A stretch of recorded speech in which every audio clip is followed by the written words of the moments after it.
Infertility کا مطلب ہے کہ کبھی بھی بیبی جو ہے یہ کپل کنسیو کبھی بھی نہیں کر سکتا، تو ایسا نہیں ہوتا۔ آفٹر ٹریٹمنٹ یا آفٹر تھوڑا ٹائم انتظار کرنے کے بعد بہت سارے کپل جو ہیں وہ پریگننٹ، اب 2 سال تک کہا جاتا ہے کہ آپ نیچرلی ٹرائی کریں کنسیو کرنے کے لیے، اور 2 ایئرز اگر ایک کپل ساتھ رہتا ہے، شادی شدہ جوڑا جو ہے وہ ساتھ رہتا ہے اور کوئی بھی جو فیملی پلاننگ کا طریقہ یوز نہیں کر رہا اور ان کو پریگننسی نہیں ہوتی، after 2 years now this is the time to investigate the. خاوند کا تو ایک ہی ٹیسٹ ہوتا ہے جو سیمن انالیسز ہوتا ہے، اور بیگم کے جو ہیں وہ مختلف الٹرا ساؤنڈ اینڈ جو ادویات انفرٹیلیٹی ٹریٹمنٹ میں یوز ہوتی ہیں وہ ساری کی ساری ادویات ایسی نہیں ہوتی کہ ان کے سائیڈ افیکٹ نہ ہوں۔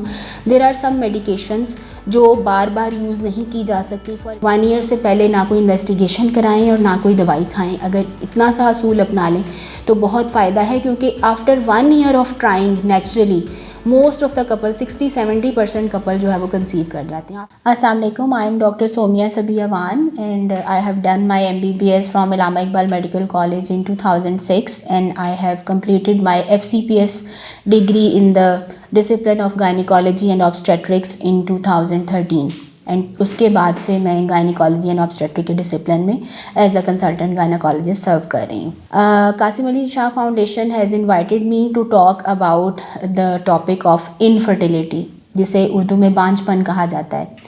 تو اس میں سب سے پہلے تو میں ایک امپورٹنٹ کریکشن کرنا چاہوں گی کہ now the term infertility has been obsolete.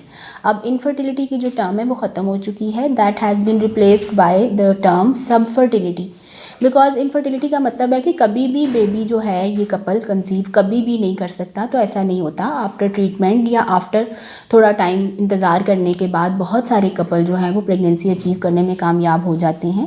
So that was not infertility, وہ سب فرٹیلیٹی تھی۔ اس میں اس کو کپل کو کچھ ہیلپ کی ضرورت ہوتی ہے یا کچھ اور ٹائم کی ضرورت ہوتی ہے جس میں وہ کنسیو کرنے میں کامیاب ہو جاتے ہیں۔ تو so the new term which is used worldwide in the new literature is subfertility. So sub fertility پہ ہم بات کریں گے۔ پرانے لٹریچر میں یہ تھا کہ when a couple lives together, جب ایک شادی شدہ جوڑا جو ہے وہ ایک ساتھ 1 سال تک رہتا ہے اور وہ کسی قسم کا کوئی جو ہے وہ کانٹراسیپٹیو میتھڈ، مانے حمل یا فیملی پلاننگ کا طریقہ استعمال نہیں کر رہا اور وہ 1 سال تک ساتھ رہتے ہیں، تو آپ اس کو لیبل کر دیتے ہیں کہ ان کو کنسیو کرنے میں پرابلم ہے اور ان کو ٹریٹمنٹ کی اور ٹیسٹس کی اور انویسٹیگیشن کی ضرورت ہے۔ Now this time period has been changed to the time period of 2 years۔ اب 2 سال تک کہا جاتا ہے کہ آپ نیچرلی ٹرائی کریں کنسیو کرنے کے لیے، اور 2 ایئرز اگر ایک کپل ساتھ رہتا ہے، شادی شدہ جوڑا جو ہے وہ ساتھ رہتا ہے اور کوئی بھی جو فیملی پلاننگ کا طریقہ یوز نہیں کر رہا اور ان کو پریگننسی نہیں ہوتی، after 2 years now this is the time to investigate the couple. اب یہ وقت ہے کہ اس جوڑے کو جو ہے وہ ان کے ٹیسٹ کرائے جائیں۔ خاوند کا تو ایک ہی ٹیسٹ ہوتا ہے جو سیمن انالیسز ہوتا ہے، اور بیگم کے جو ہیں وہ مختلف الٹرا ساؤنڈ اینڈ کچھ دوسرے ٹیسٹ ہوتے ہیں جو انہیں ایڈوائز کیے جاتے ہیں۔ تو اس میں زیادہ ضروری یہی ہے کہ ہمارے کنٹری پاکستان میں کیا ہوتا ہے کہ ابھی شادی کو 1 ماہ ہوا ہے، 2 ماہ ہوئے ہیں، 3 ماہ تو خیر بہت ہی زیادہ ہو گئے۔ تو 3 ماہ اگر کوئی جوڑا کنسیو نہیں کرتا تو وہ گائنیکالوجسٹ کے پاس آتے ہیں بہت ہی پریشانی کے عالم میں، اور وہ کہہ رہے ہوتے ہیں کہ ہمیں ابھی ہمارا ٹریٹمنٹ شروع کر دیں اور ابھی ہمارے آپ ٹیسٹ کر دیں اور کوئی آپ ہمیں میڈیسن دے دیں جس سے ہمیں پریگننسی ہو جائے۔ تو اس میں بتانا چاہوں گی کہ آپ ایک چیز کو اس کا نیچرل جو ٹائم پیریڈ ریکوائرڈ ہے اس کے لیے وہ ضرور دیں۔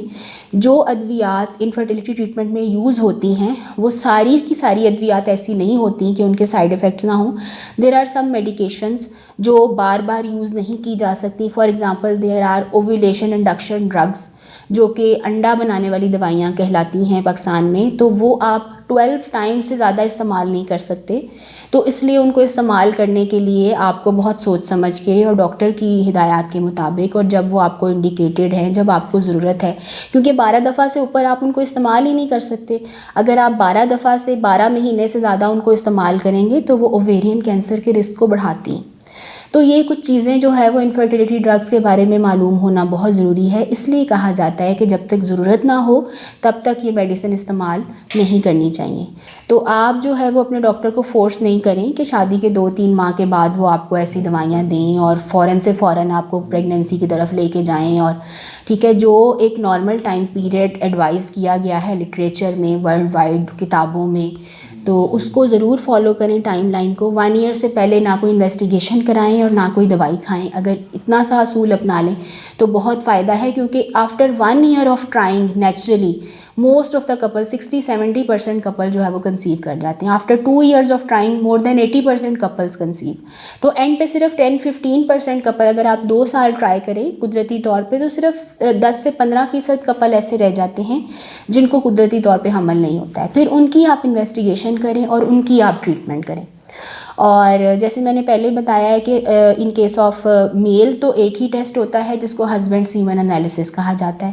اس کے بارے میں بہت سارے ڈاکٹرز جو ہے وہ میل کو نہیں بتاتے کہ اس کو کرانے کا طریقہ کیا ہے, کیونکہ آبویسلی ہمارے گورنمنٹ ہاسپٹلز میں اتنا رش ہوتا ہے کہ آپ ایک ایک پیشنٹ کو پراپر ٹائم نہیں دے پاتے, اور پرائیویٹ میں جو ہے وہ بہت سارے لوگ افورڈ نہیں کرتے, وہ وہاں جا نہیں پاتے. تو اس کا ایک سمپل سا یہ ہے کہ 3 ڈیز کے جو ہے 3 ڈیز میاں بیوی نہیں ملیں اور 4تھ ڈے آپ نے وہ ٹیسٹ لیب میں جا کے کرانا ہے. ٹھیک ہے, اس کی ایک یہ سمپل سی ٹپ ہے. اور جو خاتون ہیں ان کے پھر ڈفرینٹ ٹیسٹ ہوتے ہیں, کچھ خصوصی الٹرا ساؤنڈ ہوتے ہیں, کچھ جو ہے وہ ان کے ٹیوبوں کا ٹیسٹ ہوتے ہیں, کچھ لوگوں کو لیپروسکوپی ایڈوائز کیا جاتا ہے جس کو کیمرے والا ٹیسٹ کہتے ہیں. اس سے انٹرنل سارا جو ان کا سسٹم ہے, بچہ دانی, انڈا دانی, یوٹرس, ٹیوبز, اووریز, سارا پیلوک ایریا جو ہے اس کو کیمرے کے ذریعے ایگزامن کیا جاتا ہے کہ اس میں کوئی بیماری ہے یا اس میں کوئی پرابلم ہے یا وہ ہیلدی ہے. اور ٹیوبز جو ہے وہ اوپن کیونکہ ہونی چاہیے نارمل پریگنینسی کے لیے, تو کیا ٹیوبز اوپن ہیں یا نہیں اوپن, یہ سب کچھ لیپروسکوپی کے لیے بھی کے ذریعے بھی دیکھا جا سکتا ہے.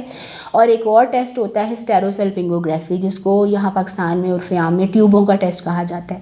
That is a special kind of X ray. Patient کو ڈائی انجیکٹ کرتے ہیں اور اوپر سے اس کا ایکس رے لیتے ہیں اور پتہ چل جاتا ہے کہ ٹیوبیں جو ہیں وہ اوپن ہیں یا نہیں. تو یہ ساری جو انویسٹیگیشن ہے اور یہ ساری جو ٹریٹمنٹ ہیں, کم از کم 1 سال گزر جائے آپ کو نیچرل ٹرائی کرنے کے بعد, اس کے بعد آپ اس کے اوپر جائیں, یا 2 ایئرز آپ کو گزر جائیں تو پھر تو اس پہ ضرور جائیں. ہاں بعض ایکسیپشنز ہیں اس میں.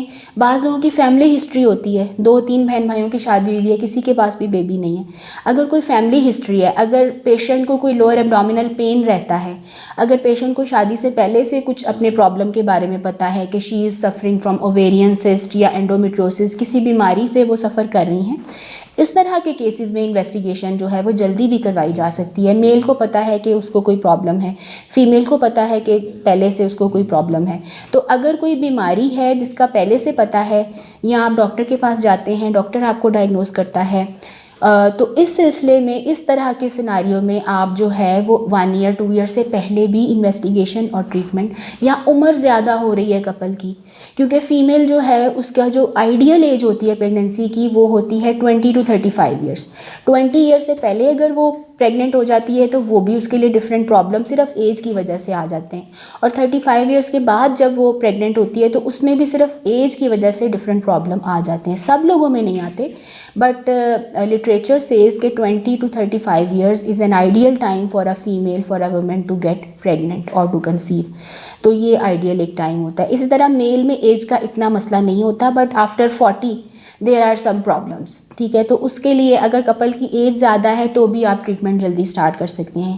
اگر کپل میں پری ڈائگنوزڈ کوئی پہلے سے مسئلہ ہے, کپل اس کے بارے میں اویئر ہے, اس کو پتہ ہے کہ فیمیل میں یہ پرابلم ہے یا میل میں یہ پرابلم ہے, تو بھی آپ انویسٹیگیشن اور ٹریٹمنٹ کا سلسلہ جلد شروع کر سکتے ہیں. بٹ اگر کپل جو ہے وہ بالکل ہیلدی ہے تو پھر 1 to 2 ایئرس سے پہلے آپ کو ان چیزوں کے اوپر جانے کو ایوائڈ کرنا چاہیے. قاسم علی شاہ فاؤنڈیشن کی پلیٹ فارم سے یہ سب معلومات آپ کی طرف پہنچائی گئی ہیں. آئندہ انشاءاللہ ہم اس سلسلے کو جاری رکھتے ہوئے امپورٹنٹ کمیونٹی ایشوز پہ آپ کو معلومات پہنچانے کا سلسلہ جاری رکھیں گے. اس کے ساتھ ہی اجازت دیجیے. اللہ حافظ.